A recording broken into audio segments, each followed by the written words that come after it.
Hey guys, I am not a Bitcoin channel. I'm right now it's a flea market channel, but I'm actually a eBay reseller.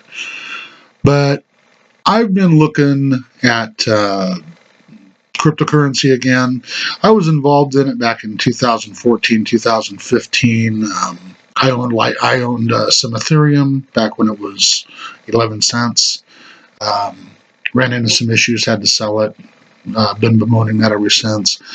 This video is to let you know I watch a lot of really, I think, their intention is to be, square with us.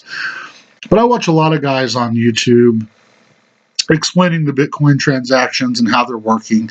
And you do hear people refer to really high Bitcoin fees. But they don't explain how high. And they don't explain that small transactions are a thing of the past. And so some of the stuff that these gurus aren't telling you, especially the guys that are on their channels, are saying, okay, here, watch how this works. I'm going to take $1 out of my Bitcoin wallet and I'm going to send it to this exchange. Okay, there, see, it's there. Now I'm going to send it from the exchange back to my Bitcoin wallet. And it works. And that's great. What they didn't tell you was those transactions cost them $6 to send that dollar back and forth each time. So, to the point of the video, I decided I was going to try to get back into crypto. I'm kind of a silver bug, but a diverse portfolio is a great thing. And I wasn't really interested in Bitcoin, to be real honest with you. I still like Ethereum, Litecoin, been hearing a lot about Ripple. So, long story short, so I go ahead and get a BTC.com wallet.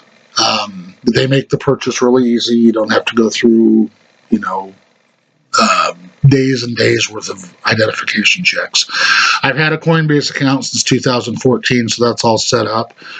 But because I basically run all of my business through PayPal now, and I set my PayPal accounts up when I had a checking account, now that I no longer have a checking account, I can't transfer money into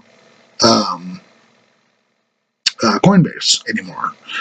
And the credit card I have, they won't accept for some reason. So I think it's because it's, connected to PayPal or whatever. So at any rate, here's my deal. So I want to give this another shot.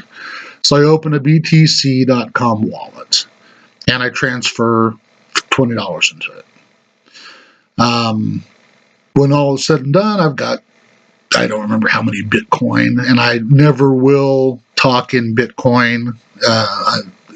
It's comparable to US dollars. I mean, what you buy and sell Bitcoin for and Ethereum for and Litecoin for and all of that stuff is you're selling it based on US dollars. People that like Poloniex, we can't do anything with US dollars because everything runs on Bitcoin as our base standard currency. Well, that's fine, but it's way over my head. So I deal in USD. So anyway, I ended up with $17.56 in this wallet, and I'm like, ooh, that costs a little more than it used to, but that's fine, no problem.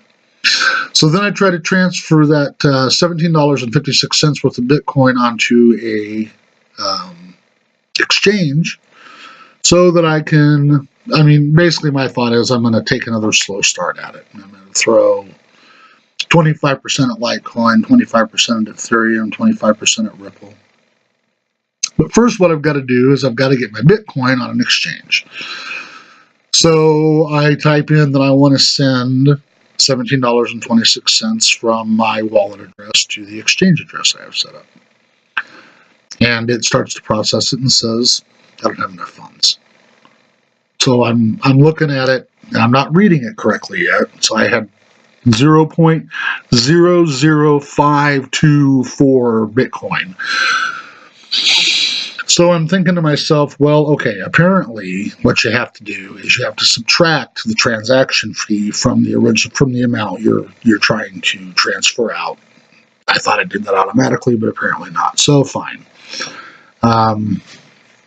Then when I go to do that, I realize that it's trying to charge me 0.004549 Bitcoin to make this transfer from my wallet to the exchange. So to transfer $17.50 from my wallet to the exchange is going to cost me $15.25, and I'm going to end up with a net receipt of the exchange of $2.65. Now, all those guys out there that are saying Bitcoin fees are getting kind of high, and I can send $10,000 to China for only $20. It's all true. I'm not saying they're lying. They're forgetting to tell you that if you don't have $1,000 to send from point A to point B, that's going to cost you $7, $8. That if you're trying to send $10 from point A to point B, you don't have enough money to send the money because it's going to cost more than what you've got. So be careful. And if you've got a Coinbase account, I would suggest you buy Ethereum or Litecoin. Their transfer rates are still, down at the cents, cents on the dollar, not dollars on the dollar. So I'm not done with it, but I'm not done with cryptos. I'm done with Bitcoin. And this segregated witness 2 they were coming out with was supposedly would have solved all this. Apparently, in these non-regulated currencies, the SegWits are going to be a necessary evil because without them, since there's only a set number of coins that will ever exist without the SegWits,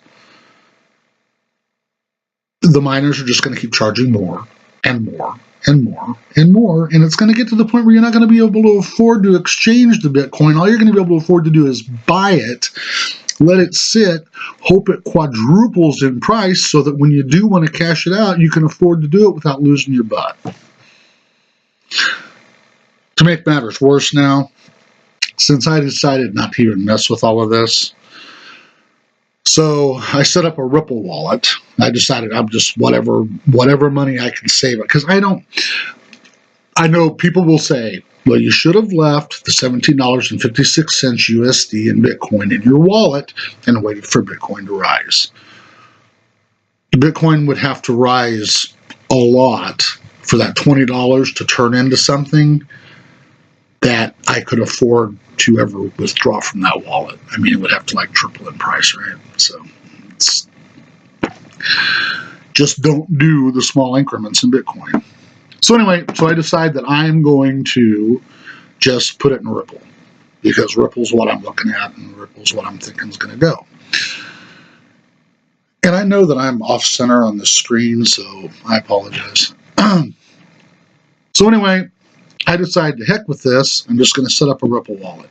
So I set up a Ripple wallet, and I take my Bitcoin, my $17.08 of Bitcoin, and I send it through Shapeshift, which I've used before, so I know how to use it. Again, it was 2-3 years ago that I've been using this stuff, but I was in the cryptos when they first came out, and then ran into some financial hardships and had to cash all my cryptocurrency out back into USD. Now I'm thinking about getting back into it. And Shapeshift has always worked great, but because of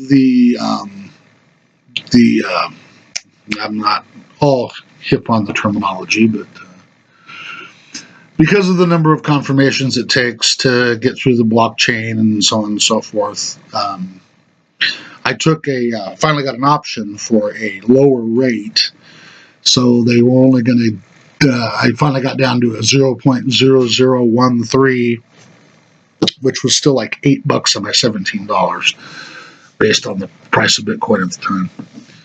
So I transfer that into Shapeshift, and my wallet goes empty, shows the transfer. Shapeshift shows it received it. They show the Shapeshift, the changing one thing to another. They show that that's in progress. And then the next thing that pops up on the screen is contact our crypto geniuses. So I sent them an email and said, I'm supposed to contact you because apparently my transaction got lost. And they want the donating address, the receiving address, the refund address, the address they said to send it to, and I have all of that.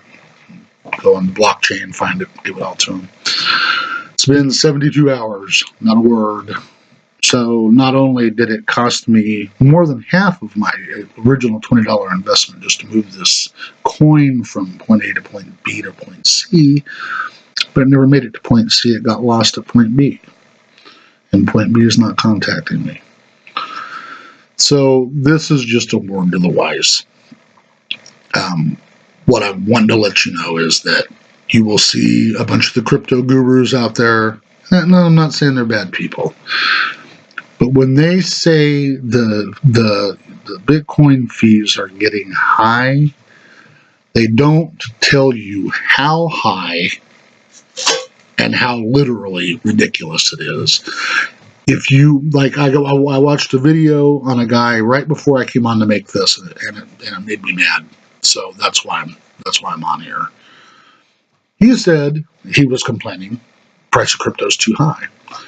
He said, I'm trying to send a friend $5 and it's going to cost me $3 to do it. Looks like that video is about a week old. 3 days ago, when I was trying to do what I was trying to do, if he was sending that friend $5, it would have cost him $7.50 to do it. So I guess that's it for now. Again, like I said, I'm not a Bitcoin or crypto channel.